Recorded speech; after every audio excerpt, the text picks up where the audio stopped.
Welcome to 561 Music. My name's Ben. And I'm Hector. How are you? Good. Okay. Yeah, me too, man. I'm good anyway. Everything's been going pretty sweet for me. You know, the week. What did we do this week? We played a wedding, didn't we? Yeah, long distance gigs, man. Yeah, we did Orlando. Yeah. And Melbourne. Yeah, that was it. What were we doing in Melbourne again? Oh yeah, Meg O'Malley's. Meg O'Malley's. I love that place. Yeah, it's cool, isn't it? This is fun. Had those the soft-boiled Scotch eggs. Yes. I think we're becoming old people. We're excited about gigs because I don't know about becoming. I think I've been there for a while. No, it was fun though this weekend, wasn't it? Yeah, it was a good weekend, man. Yeah, we got all around town. And, you know, I sort of said something about it on Facebook the other day. But, you know, every now and again you have to stop and realize when you're happy, you know? Because, like, I had such a good time just running around this weekend, playing shows and, you know, enjoying my job. I mean, really, everything is all right. You know what I mean? No, dude, it didn't suck, man. We made good money. We got to play music. We got to hang out with cool people. I mean, like, yeah. What sucks about that? Exactly. Know? High five. Yeah, man. To being happy in a band. Low five. Low five.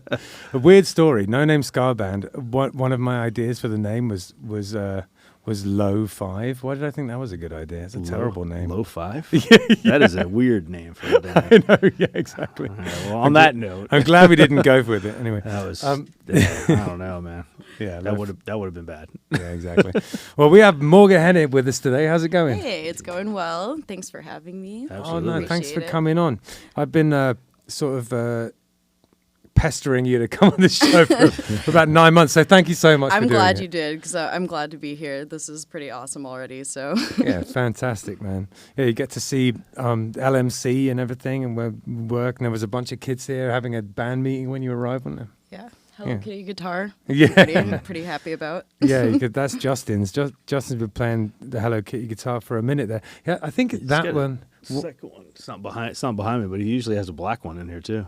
Yeah, one of them. He has a what are those things? Theremin. Yeah, he has a theremin set into the guitar, which is pretty crazy. Really? Yeah, you know those things that go. Woo, Yeah. He's got like I'm not 100% sure how it works, but it's like right under the strings is a theremin. I think somebody actually stands behind him and goes woo. Yeah. All right. So yeah, I sort of first became. I mean, I've known you for a little while, just through the music scene and stuff like that, and you know, being around and about. And I met you at a No Name gig, I think, something like that. But you know, in recent years, I've just noticed this sort of surge in the stuff you've been doing on social media and with your YouTube videos and everything. It's like you seem to be sort of very active and very sort of skilled and on it kind of musician and able to sort of use the internet and social media, like, you know, to your advantage. I've been very impressed watching your rise. I appreciate it. Yeah, it's been I don't know, it takes a lot of effort to keep up with the social media stuff, but it's been worth it at the end because sometimes it can get like frustrating and you know, it like kind of takes the fun out of it when it's more job oriented when you turn it into a job, but I don't know. The benefits it just makes it worth it.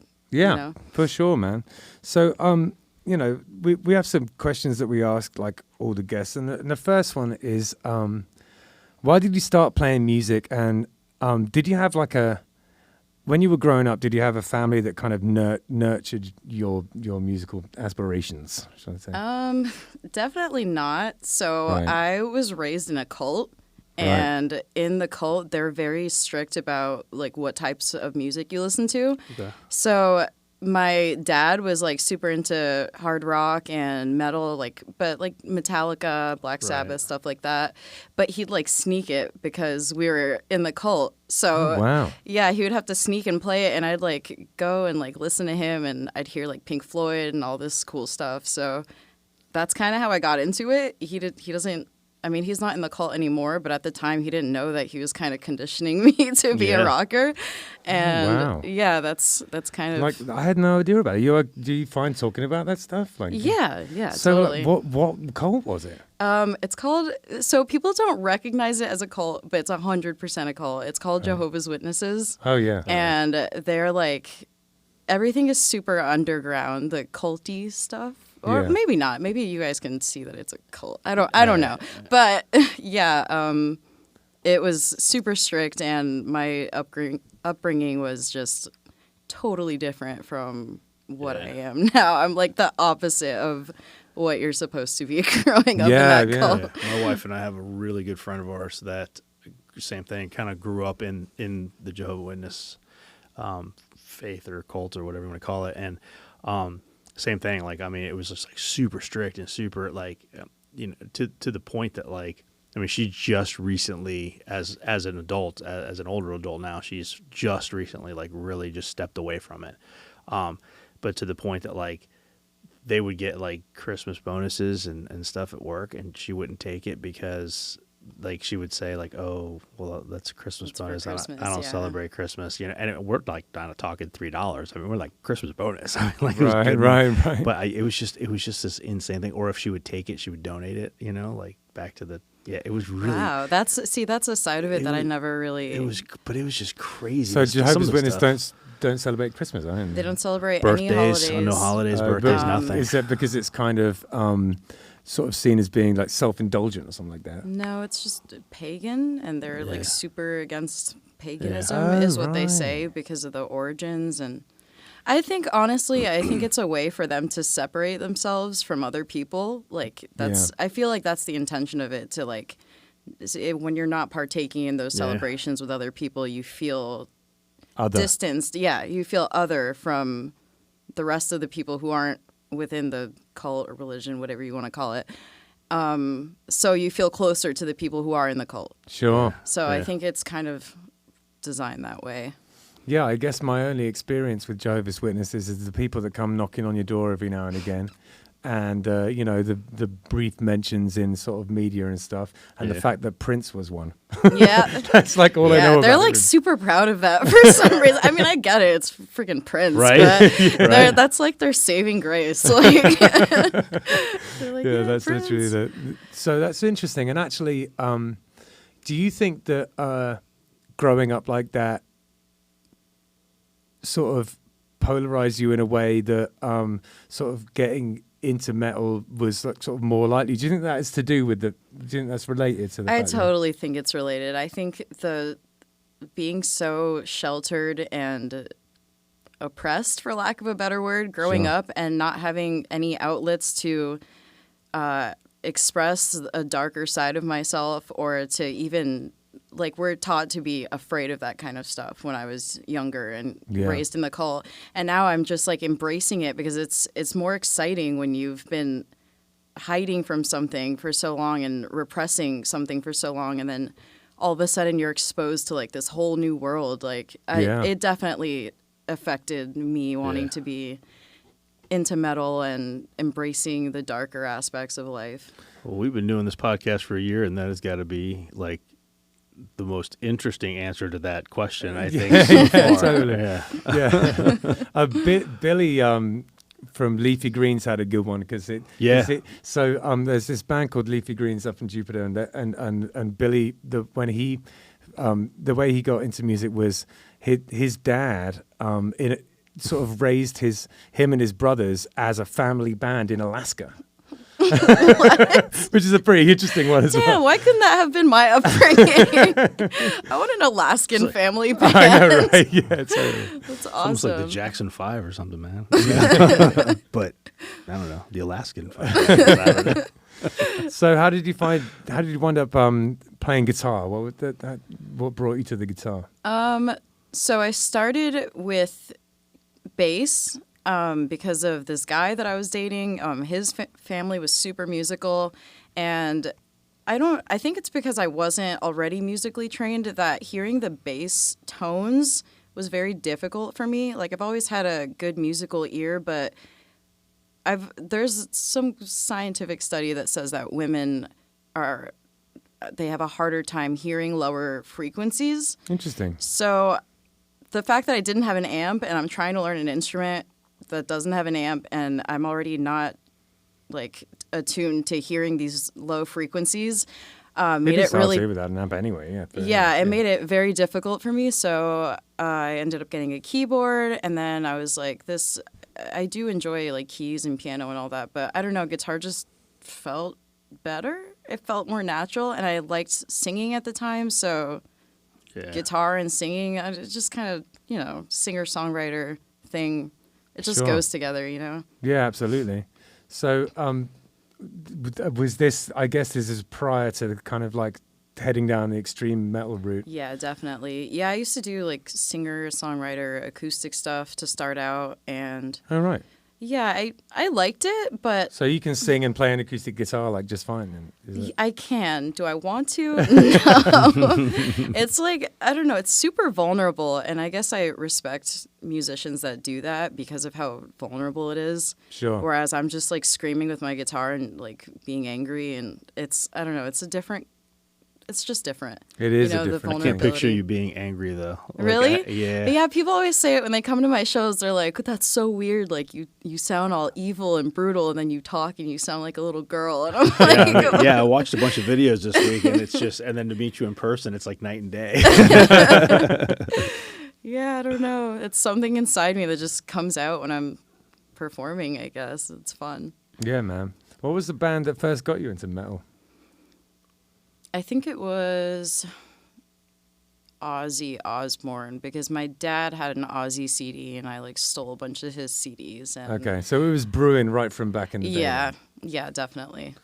And what's the situation, just to, I mean, not to harp on it, but out of curiosity, with Jehovah's Witnesses, do they play music? Is that part of the thing? Is Music is fine. It's just is it like hymns and everything, like kind of normal church stuff as well?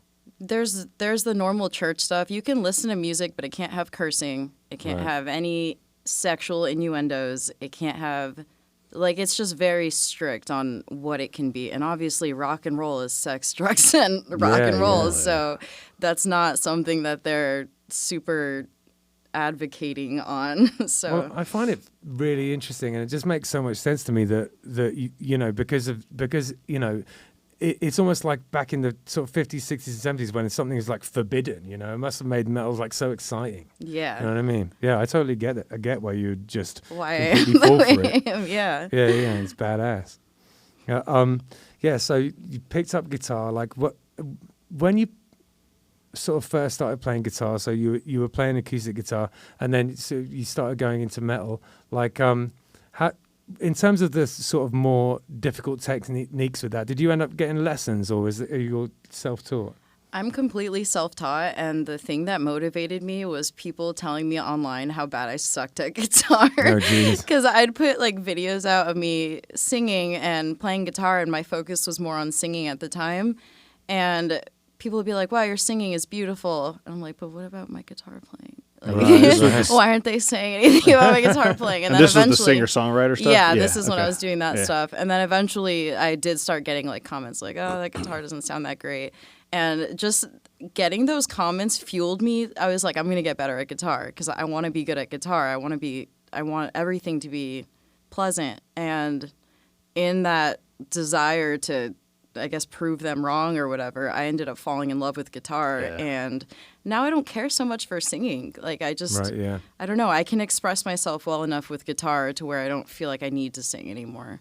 When it comes to the more sort of challenging sort of metal guitar techniques, what did you gravitate towards in terms of sort of learning how to do that? Was it just learning it off records, or was it kind of YouTube videos, or did you go in like tutorials? Or I'm It was a curious mix. because you know I'm constantly trying to learn new stuff like that as well. I'm just interested.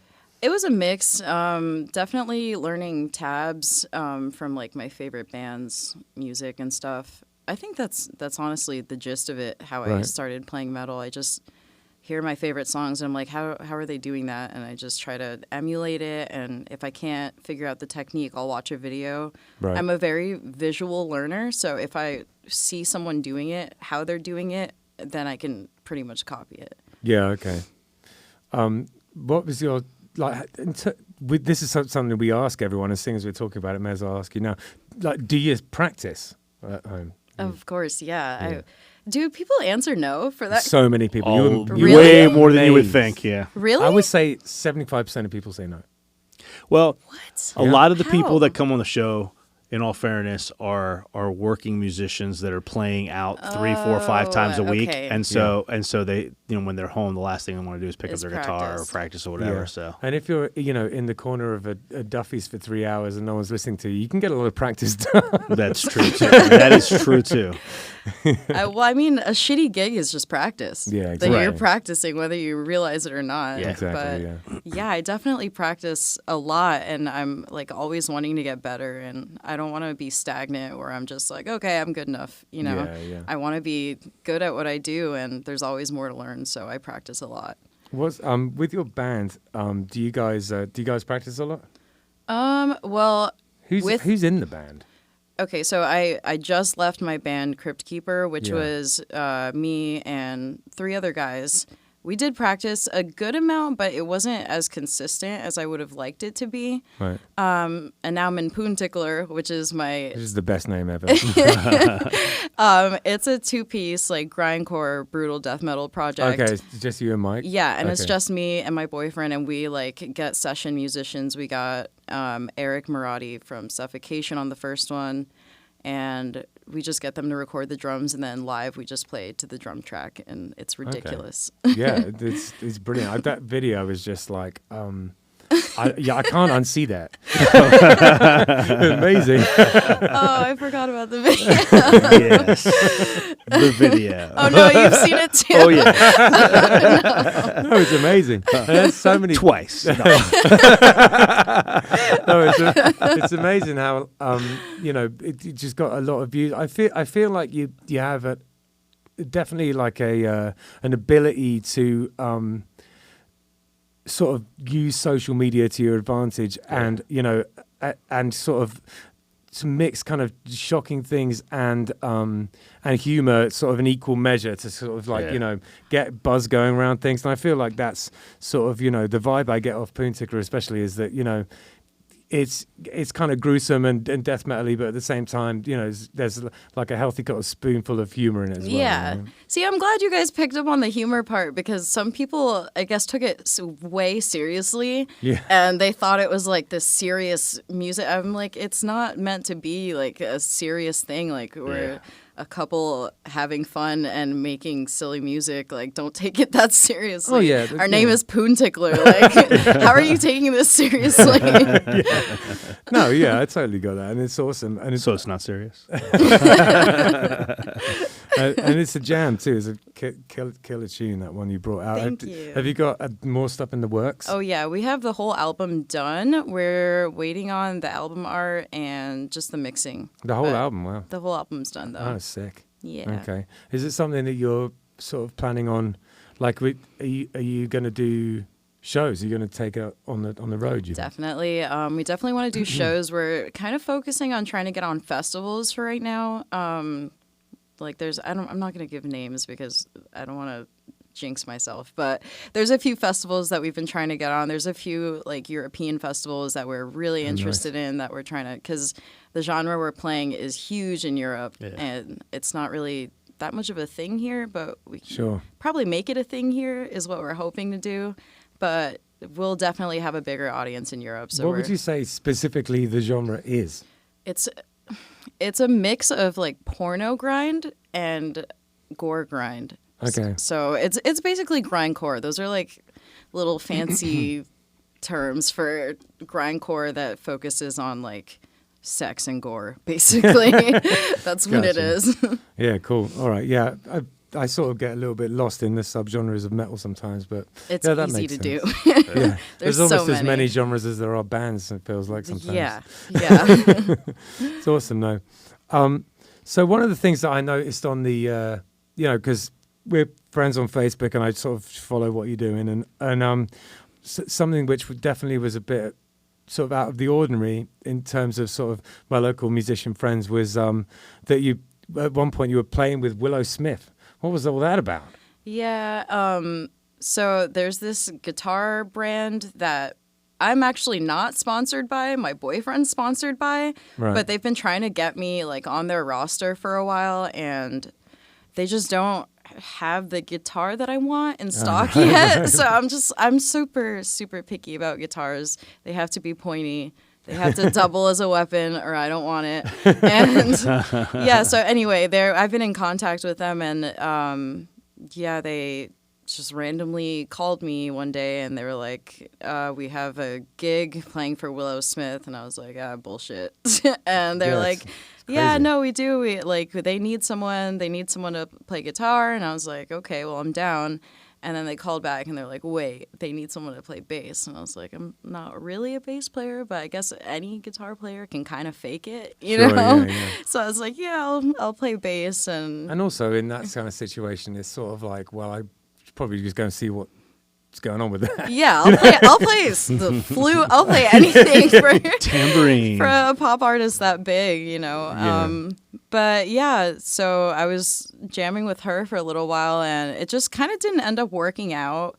And I guess in the long run, it was for the best because I wasn't passionate about that kind of music. Like, sure. Obviously, I play extreme metal, and that's like not even close to what I'm used to. What is it even? Is it like pop punk, I guess?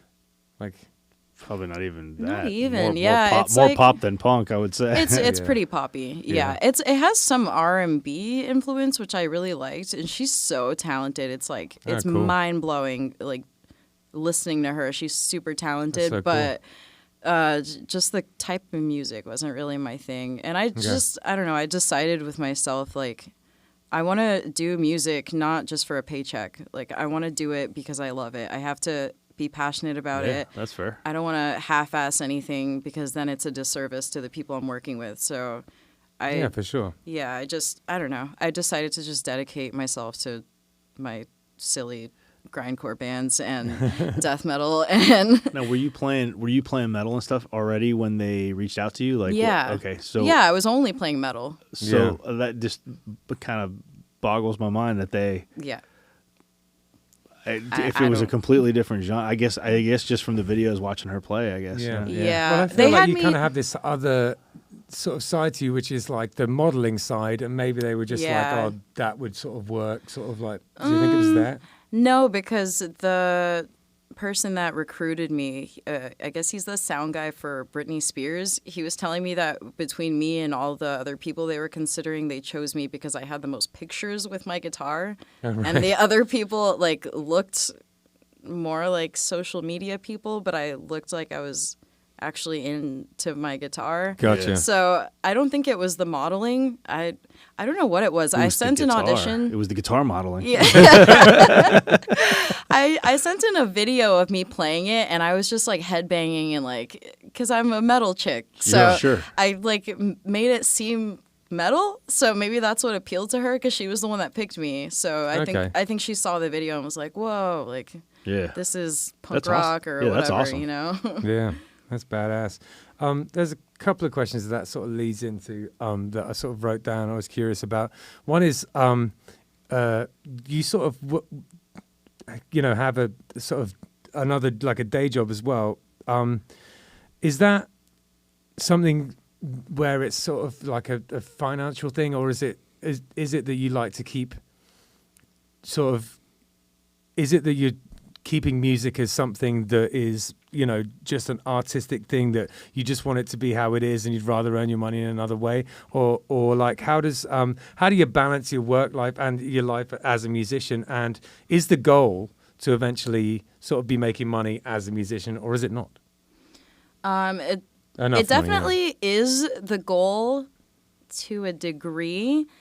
Obviously with the genre I'm playing, like subgenres aside, the biggest death metal act would be Cannibal Corpse, I guess, and they're not like rich. Right, like you don't get rich playing the kind of music I'm playing. Yeah. So if I was doing it for the money, I definitely wouldn't have chose this genre. I would have chose like pop or whatever. Sure. But obviously it would be nice to make it at least sustainable to where I can only do that and not have to have a side job or a day job or whatever and be able to tour and have fun, but I'm not expecting it to like...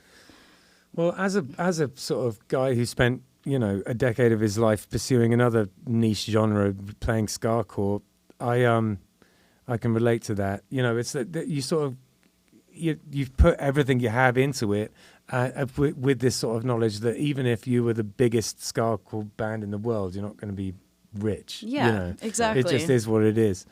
And you end up kind of sort of, you know, well, I ended up sort of pivoting into completely other things, but, you know, within, you know, if I'd stayed within the punk scene like that, you know, people sort of, they just find other ways of doing it, you know, making money. I remember one time because we had a manager, and I remember asking him, you know, because I guess sort of some of the bigger ska punk bands at the time was like Less Than Jake, and I was like, you know, like I guess I was trying to find out, you know, were any of them sort of, did any of them ever manage to become sort of like independently wealthy, you know?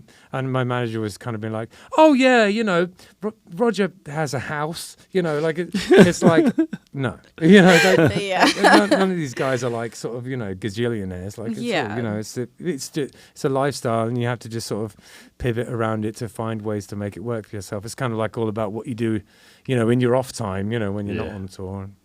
Exactly. Yeah. And if you're like okay with living a simple life and making a sustainable living rather than trying to be like some big celebrity with a ton of money, then I think, you know, you're okay with where the end goal is. Like, it doesn't need to be this grandiose, like lavish life that you're striving for, you know, as long as you can do it and survive and love what you're doing, that's the reward in itself. Well, you have kind of an advantage, so to speak, you know, over other people that are trying to do that with the genre and stuff. Because let's say you're out there and you're making it, and you're making your sustainable living with it or whatever, but you've been building you know, your online presence, and so, you know, I don't want to use the word influencer. It's like such a terrible word, but essentially, I mean, you can kind of marry the two, and be doing your music and be having, you know, this sustainable thing, but then also with the online presence, you know, using it to kind of generate some sort of income or whatever in that aspect too, you know. Yeah, that's a good point. I didn't really consider that, but yeah, that's true. I mean, I feel like a lot of people my age and my generation all have like a side hustle. So like, I feel like the economy is so bad right now. I don't want to go into it, but the economy is so bad right now that the only way to survive seems like having a side hustle. Yeah. Like, I don't know people that are just working like one job and are doing really well. It's usually whole life is a side hustle. Yeah, exactly. So, I mean, even that doesn't not apply to musicians. So even as a musician, if you can do your music and have a side hustle, you know, then you're golden. Yeah. You do a lot of modeling as well, and I always wonder, like, how does that feed into? Has that been helpful in terms of your music? Like, has it opened any doors for you? It has opened doors. There's a metal cruise that I do, the 70,000 tons. Oh yeah, I want to ask you about that. It's a modeling gig, so the modeling gig helped me get my foot in the door to be on this cruise full of bands that I've looked up to and have learned from, you know, and there's no like borders or anything, like everyone's just hanging out with everyone. So it definitely helped me in that aspect. Sometimes I do wonder if it's also hurting me because I feel like it's harder to be taken seriously in this genre. Well, that was something that I kind of had a vague question about as well, which is just, you know, as being a woman in metal and also sort of a good-looking woman in metal who models as well. How is that kind of do you feel that that's affected the way people treat you within the scene? Definitely. It's very give or take. Some people are bitter about it because they're like, oh, you have this huge benefit. Yeah. But at the same time, it's also a disadvantage because, like, how many people are supporting me for the reasons that I want them to support my music? Yeah. And how many people are just there because they're thirsty dudes, you know? So it's like, yes, there is a huge advantage as far as, like, being exposed to a larger audience. But at the same time, it's like, if I want to be taken seriously as a musician, is that going to get in my way? Are people going to be able to see past that and see the music for what it is and take that seriously at the same time as knowing that I'm a model or whatever, you know? Right. You know, I think from my perspective, it's sort of my answer to it would be there's always going to be knobheads who are just kind of like assholes. But I think at the end of the day, like the music's going to speak for itself. If the music is good, then you can't argue with it. You know That's what I hope for. And like, I don't know, if you think my music sucks, don't support like my modeling or whatever. I don't know. Right. Like I want the support to be on my music, obviously. Like I do like the support to be with modeling too, because that's like another art form for me. But my passion is music. So, yeah, you know, if I can use my modeling to leverage my music, I will. But it's just a struggle finding the balance between using it as leverage and it hurting me, basically, you know. With your YouTube thing, we're sort of relatively sort of new to all this, so you know it's kind of and when we started the podcast, YouTube was just one of the it is still just one of the avenues that it gets released on, but it's been the thing that's been doing the best. So I'm kind of curious about it. I want to ask you about it. The like, did at one point were you sort of really pushing the YouTube thing? Was like, did you sort of decide you were going to be like a YouTuber at any point? I did at one point until I acquired YouTuber friends and they told me how much they were making on YouTube, and I was like, this is not worth the effort. Okay. Because of the simple fact that now there's TikTok and Instagram, and one video on TikTok or Instagram will blow up like very quickly, where with YouTube it takes a lot of effort. You have to put a lot of videos out. You have to make a lot of content, and it's like longer videos versus a 30-second video that can off chance go viral. And those platforms pay more than YouTube. Right. Yeah. So at first, I was like, oh, I want to do YouTube. And then I realized like everyone's attention span is so short. Do I really want to put this much effort into doing these full videos when I can do 30 seconds and have the same result? Yeah, that's true. And I guess I sort of messed around with making. I've never done anything serious with TikTok, but have you sort of started to like really try to do that now? I wouldn't say I've really tried to do it, but I do it when I have like a free second. I'll like throw a TikTok video in there.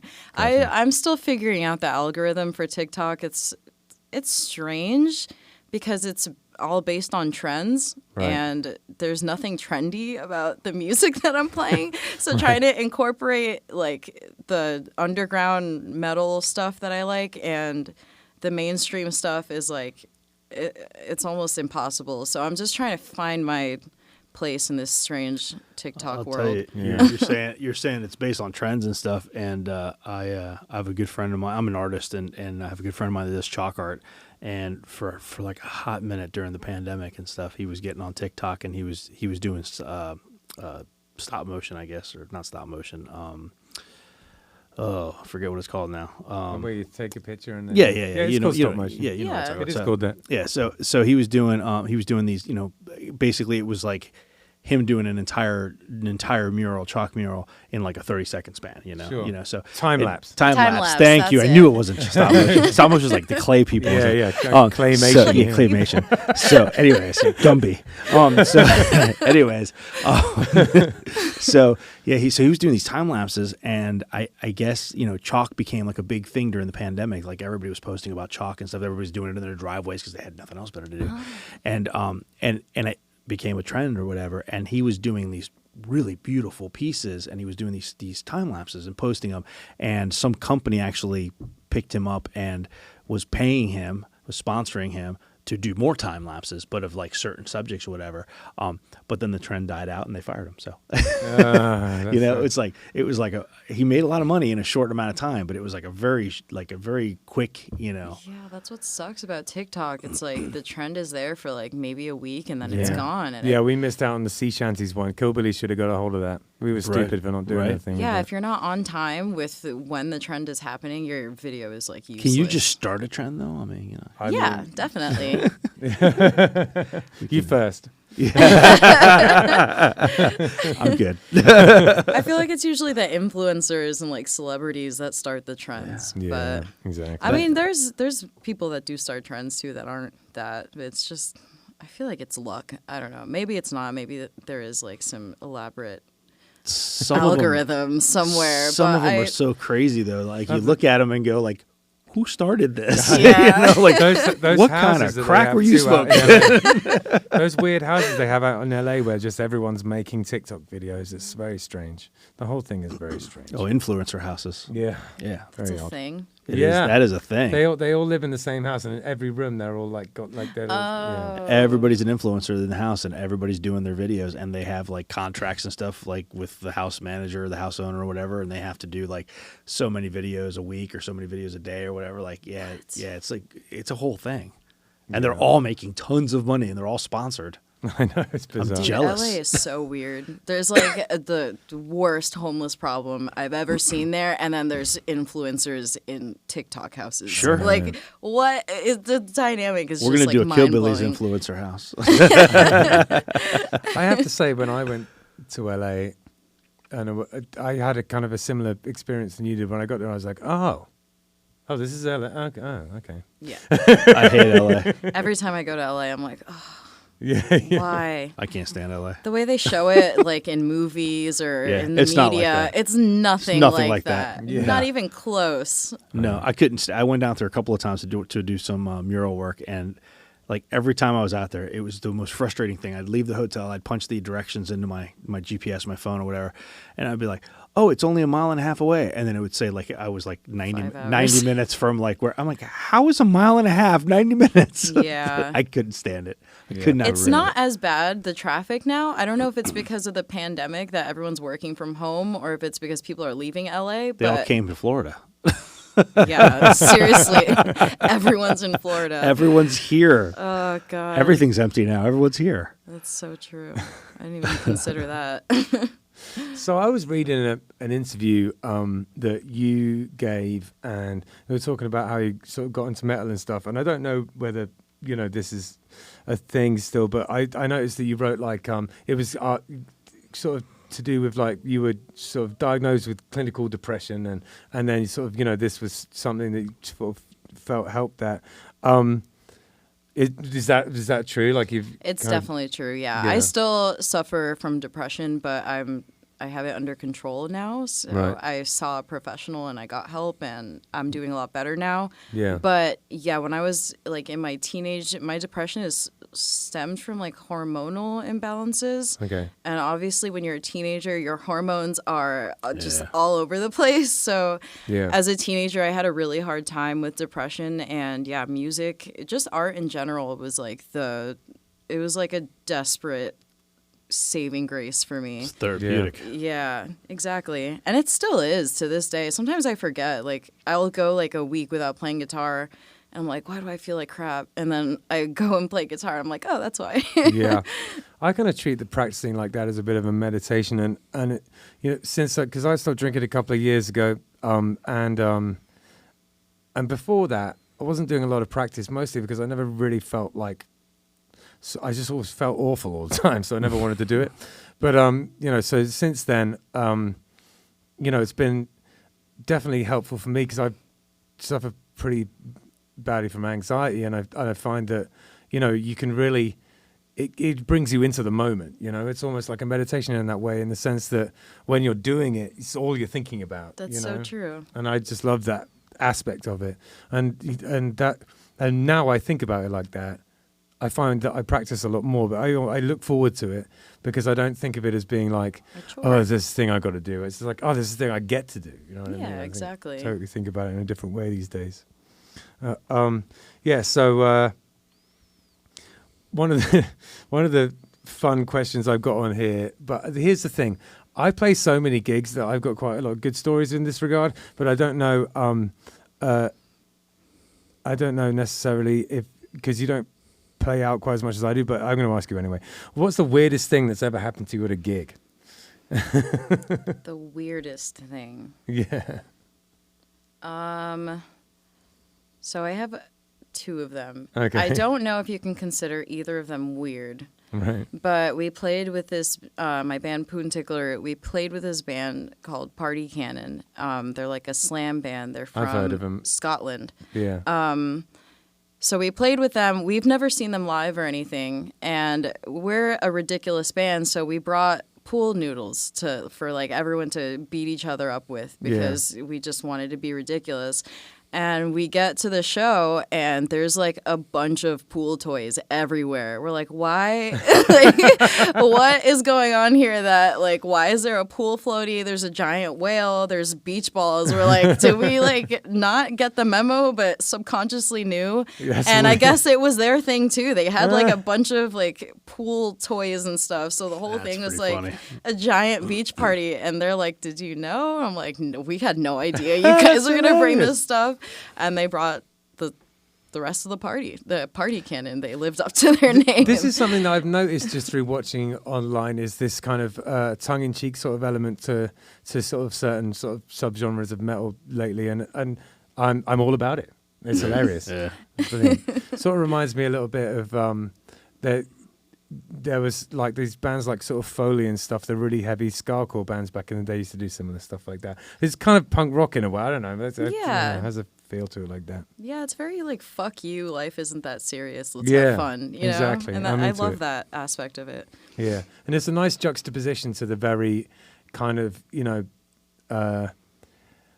like po-faced and sort of serious side of metal, but I think both of them at the same time is what's good about it. You know what I mean? I feel like one wouldn't be the same without the other. I like the fact that you've got this kind of very sort of dark, gory kind of like music, but then with this kind of like ridiculous kind of lighthearted with a pool noodle comedy side to it at the same time. It just cracks me up. I think it's brilliant. Yeah, it's been a lot of fun. My other band was a lot more serious, and even though like the guys in the band were really fun people to be around, but I did notice that just the serious undertone of the music was a lot less fun than I'm having now.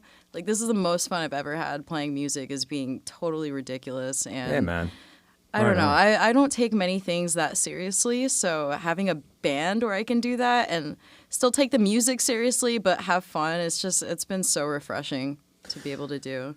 Yeah, man. The only other question I have is just something I've been throwing in there, which is when you go out. So one of the things I used to do, I don't do it anymore, obviously, I brought this up before, was, I used to definitely kind of like numb my anxiety and things like that by drinking a whole load before gigs. Do you find you need to navigate sort of booze and drugs at gigs? And, because you might just not have to worry about it at all, and it's not a thing. But does that ever sort of come up as something you have to think about when when you're playing out? In terms of drinking too much or stuff like that? So I have a pretty strict rule about when I'm playing shows. I don't drink or drug. Or I don't really drug anyway, but I don't drink before a gig because I know how sloppy my guitar playing gets, and I do not want to make an ass out of myself. Yeah, right. So I'll hold off, and then afterwards I'll let myself unwind and have a few drinks or whatever. But I'm not like a heavy drinker to the point where I drink to get messed up every time. My family's French, so I grew up just enjoying alcohol. So I'll just, drink to enjoy a nice drink, and that's pretty much it. I mean, obviously I do have wild nights too, but but it's not like a problem for me. It's something that I can control and balance because... Yeah, I think a lot of people can, I just find it an interesting subject because I cannot. So I'm just curious about other people's kind of, Don't get me wrong, though. If I drink and I'm like in a depressive state of mind or something, it can definitely go overboard. Like, I have to be in the right state of mind before I start drinking, or I start drinking with a purpose, and it's not a good purpose. Yeah, for sure. So I think everyone kind of like... Nobody's like 100%. I can just do whatever and be fine, Yeah, for sure. Yeah, definitely some people struggle with it. It's a chemical thing too. So it's everyone's brain chemistry is different. It affects everyone differently. For sure. I'm done talking about that. The writing process is something I'm curious about. When you and Mike go to write a song, do you have any kind of like approach to it? How does it happen? Yeah, there's definitely an approach. So a lot of the songs are oh God, I don't know if this is like appropriate to even talk about. Like, if you knew some of our song titles, you'd probably refrain from asking that. But shit. Okay, well, we have a song called "My Dog Licked My Dick." That's they're based on true stories. That Okay. They're not always good stories, but a lot of them I are. think that's happened to anyone who owns a dog and has ever walked around naked. That It's has horrible. It's horrible. And every time we play that song, my boyfriend's like, all right, I'm going to tell them what this song's about. I'm like, I think they can kind of like guess what this song, you don't have to go into detail every time we play this song, what the song's about. But That's yeah, so a lot great. of them are based on real things, and a lot of them are just like fucked up fantasies, and it's just, Cool. it's all fun. I watched sounds like one of the videos I watched. You guys were playing somewhere down south, maybe, I don't know, Miami. but, yeah, and you guys were about to play that song, and he was like, all right, so I have a story to tell you, and then I can hear you in the mic. You're like, please don't tell a story. You're just like, please just don't say it. Just don't tell a story. Come on, it's called My Dog Licks My Dick. You don't have to tell them what Right, the they song's know what it's about. They know what the about. song's about, dude. Like, oh my god, he's so that's funny brilliant. with that. Well, on that note, I think it's a good time for us to watch a video of you playing some music. Okay, cool. Let's do it.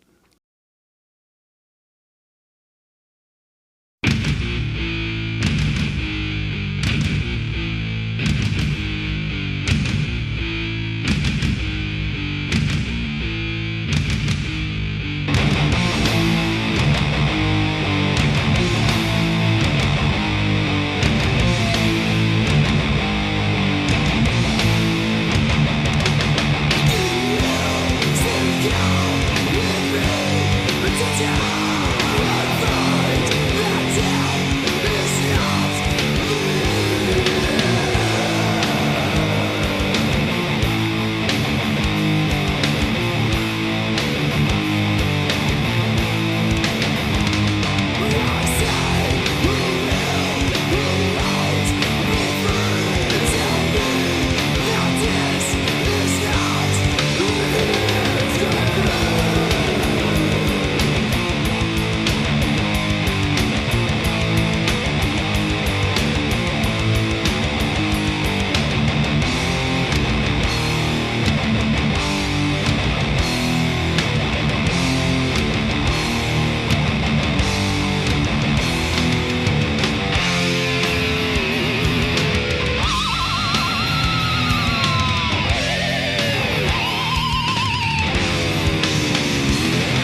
561 Music is brought to you by Handlebars Bar and Grill. It is a biker bar in Tequesta, and it was reopened by my father-in-law, Peter Pinello. It used to be called Judy's, and Victor, who is sadly in very poor health right now, so prayers for Victor. But he ran Judy's for a really, really long time, and it was just part of the furniture up there in Tequesta. And then he sort of lost interest in it a little bit, and then my father-in-law reopened it as Handlebars, and it's been doing great. It's a biker bar on the side of US 1. You should come check it out. There's great food. Burnsy does the food, and he's a cool guy. You should come have a chat with him. He's a real character, and it's got some great beers in there, and a whole huge range of beers on tap.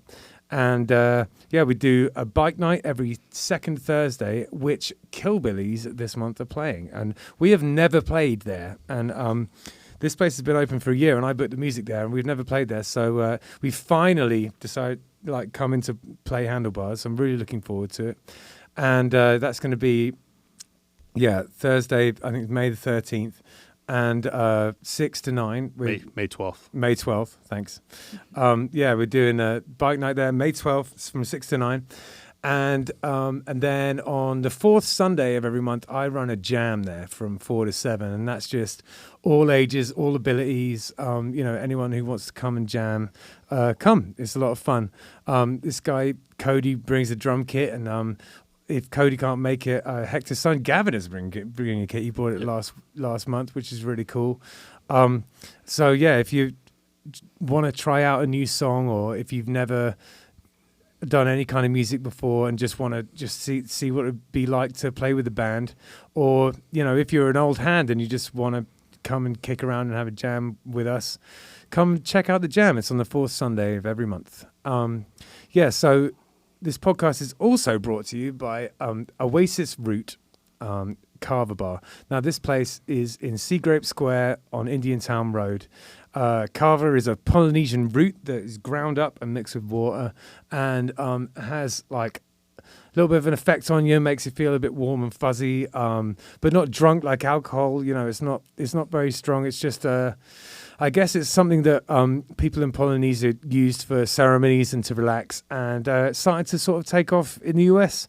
There's a whole bunch of Kava bars around, and a lot of them are kind of like clubs, sort of dark and stuff, but this place is it's more like a cafe. It just has a nice polished wooden bar, and everyone just sort of sits around and chats all day long. It's actually very chill. And Jim, the guy who runs it, is a big supporter of the podcast. So thank you very much, Jim. Yeah, he pretty much gets everyone who goes in there to subscribe to the podcast. So we really appreciate it. It's very kind of you, Jim. And I'm in there all the time. I go in there a lot and hang out, and a bunch of my buddies hang out in there. So if you want to come and chill in a super relaxed Kava bar, check out Oasis Root on Indiantown Rd in Jupiter. So, Morgehenna, that was a pretty badass video. I know you've got a lot of those kind of playthrough videos online, haven't you? That's sort of the sort of lion's share of what you do on YouTube, isn't it? Yeah, I noticed it catches people's attention online. People like covers, so I figured why not cover some of my favorite bands that influenced me and inspire me, And it opens the door to metal and extreme metal to new people as well, because they'll see my covers. And I feel like with the style of music I play, it's almost, as a musician, more interesting to watch than it is to listen to. I sort of know what you mean. Yeah, so I don't know. I feel like having the visual aspect as well is more enticing than just listening to it. Yeah, absolutely. And I've learned a lot of songs that way through, people doing playthroughs. Yeah, exactly. Sure. Me too. Yeah, when I don't know, especially YYZ, Rush, and a bunch of other things, like a bunch of Rush songs. That's how I've learned them. Yeah. Wait, Rush songs on what? On bass. Okay. If you said on drums, I'd be like, now do it. Do it. Do it now. No, I'm not that good at drums. Yeah, I wish. But in the adult program at my old job, it was just packed full of Rush fans, and they all wanted to like do like 2 or 3 Rush songs like at every gig. So I'd have to learn all these Rush tunes, and that's how I did it. That's sick. Yeah, a lot of fun. So I think you took some pictures of your gear. Was it your pedal board that we took a picture of? Yes. Yeah, I don't know if it's considered a pedal board. It's like an interface / Oh yeah, I hadn't seen the picture of it. It's one of these. I don't even know what to call it. DI. Yeah. But yeah, it's all I use live. It's awesome. It fits right in my backpack, and I don't need an amp. I don't need literally anything else. That plugs directly into the house, and I can download tones from the internet. And do you just have it come through the monitor, or do you bring a monitor with you? It just comes straight through the monitor. Right. Yeah. So you don't even bring an amp with you? No. Wow. I literally have nothing but this tiny thing in my backpack. God bless. It's really sick, and it confuses the shit out of like the old heads, like the metal heads, because they're like, "How are you doing that?" And that's cool. Are you even like really playing? Are you fake playing? But yeah, tracks. It's all tracks inside the little box. It's just a little box of tracks. Yeah. Damn, she's onto something.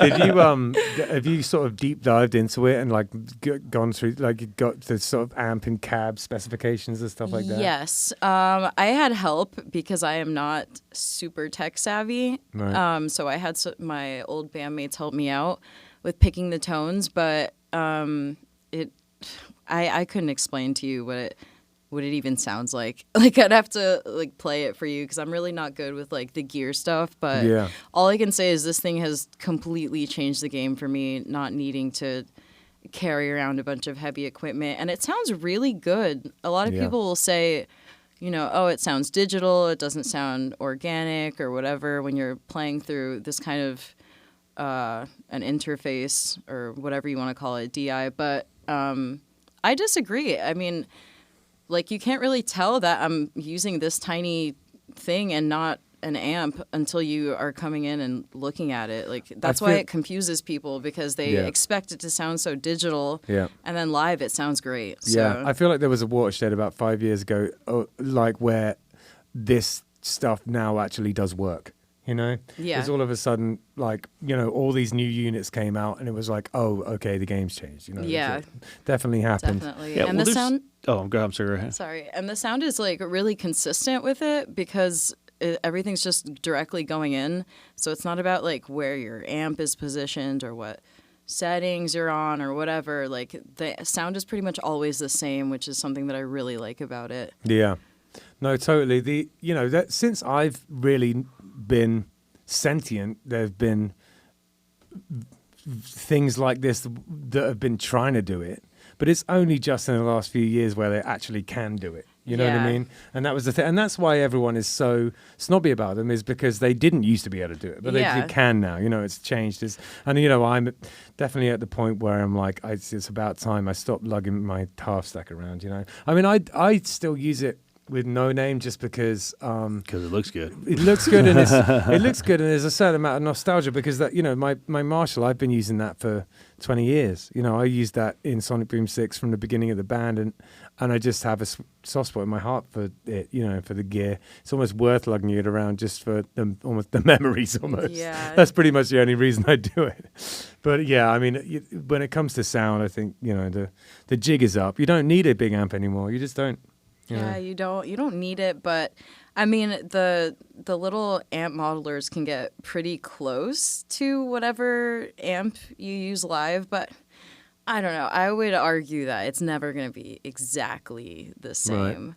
Right. Like I'm sure some people will say, yeah, it's basically the same thing, but it's never going to be exactly that nostalgic sound, especially with amps. Like every little difference. Right, it's the imperfections that make it good, isn't it? Like the coughing and spluttering of an amp that's kind of, you know, where the valves are getting a bit old and stuff. You know, I don't know about that. I don't play punk rock. That's definitely a punk rock thing. I would lose it if my amp was like sounded all like it was on its last leg. I think that's something I like the sound of. Yeah, like rusty pickups. A little grungy. Yeah, grunge. Yeah. All right. Well, what have you got coming up in the future? Have you got anything like in terms of, you know, gigs or releases? Have you got anything you want to sort of plug? Yes. So my band Poontickler is releasing our first album or EP, I guess you would call it, the 4th of July. Nice. Just because that date was easy for us to remember. Yeah. America. Yeah. We also have a lyric video coming out in the next 2 weeks, and another music video that we have recorded. We're not sure when we're going to put it out, but they're all equally as repulsive as the last one. I saw a bunch of like stills from like your recording, your video thing. Oh, you did? Yeah, online. Yeah. But a lot of fun. It was a lot of fun. The theme is basically so the genre black metal is like super serious. I guess not always, but usually those types of metalheads take themselves very seriously. Yeah. And it also has like a stigma of having like racism and like white supremacy and stuff. So what we did was we got 2 dominatrix to dress up in like gimp outfits, and they're both black, and they're torturing this like black metal like incel nerd guy. So, and he's like enjoying it. So it's a fun video, but I can't wait to put it out. It's so funny, and I think it's gonna probably upset some people, but it's cool. It's punk as fuck. I love it. Yeah, it's If you're not upsetting somebody with your art, you're not doing it right. all right, see, then I can live by that. I can live with that. Yeah. That's awesome, man. So yeah, there's a lot on the horizon. Are you guys playing anytime soon? Like I said, we're trying to get out on a few festivals, right? But since nothing is confirmed yet, I don't want to jinx myself, so I'm not going to say exactly what or when. Sure. But they are all out of town, so nothing locally that we have planned. We do have a music video shoot that we're trying to do that's going to be local on a barn. We're trying to get like a goat in the video. We're trying to get sumo wrestlers, strippers. Yeah, we're basically trying. It's gonna be like a giant party. I was gonna say now it's a party. Yeah, it's gonna be like a giant stripper. Sounds like Saturday night. Yeah, great. We just want to do like a party kind of local show / video shoot and have a lot of fun. It's on like a farm thing. We don't have any set dates or anything, but that's definitely something that we're trying to plan, and it should be a lot of fun. Yeah, sick. Nice. So, what we got coming up? We got Conky Joe's on Friday. Yeah, and we've got Kilted Mermaid. On Saturday. So Conky Joe's is in Jensen Beach, and we're there from I think it's 8 to 11. 8 to 11. Yeah, it's a restaurant, and they've got a nice sort of stage area, and it's actually got a really nice place to play. They've got a nice big stage area, and it's a good sort of listening room. You know, we're not super loud in there, so you could just go and kind of eat, and just watch the band. It's a pretty relaxed situation. And then the Kilted Mermaid. No, that's a party. No, that's just a vibe. That place is crazy. It is fun. That place, everybody's nuts and everybody's fun and everybody has a good time. Yeah.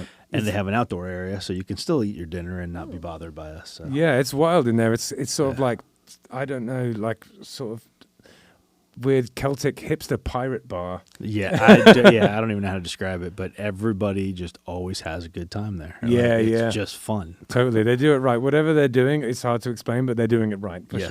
Yes. Yeah, and then on Sunday, James and I are doing a Mother's Day thing out at Swank Farms in Loxahatchee, which is it's an organic produce place. Big up Jody if you happen to be listening to this or watching it. And we'll be out there playing for a Mother's Day lunch. And speaking of which, happy Mother's Day to all you mothers out there. Absolutely, yeah. If you're listening to this on Mother's Day, Mom, if you're listening, happy Mother's Day. So English Mother's Day is on a different day. Do you know that? What? I did not know that. So I have 2 Mother's Day a year, one for my mum and one for Christy's mum. Aww. That's funny. Wow. Well, I feel like it's better because then you can break it up and commit time to both of them. I know. For the first time in like 10 years, I kind of did miss it this year, so it's terrible. So sorry, Mum. So I'm going to make a fuss of my English mum on American Mother's Day this year.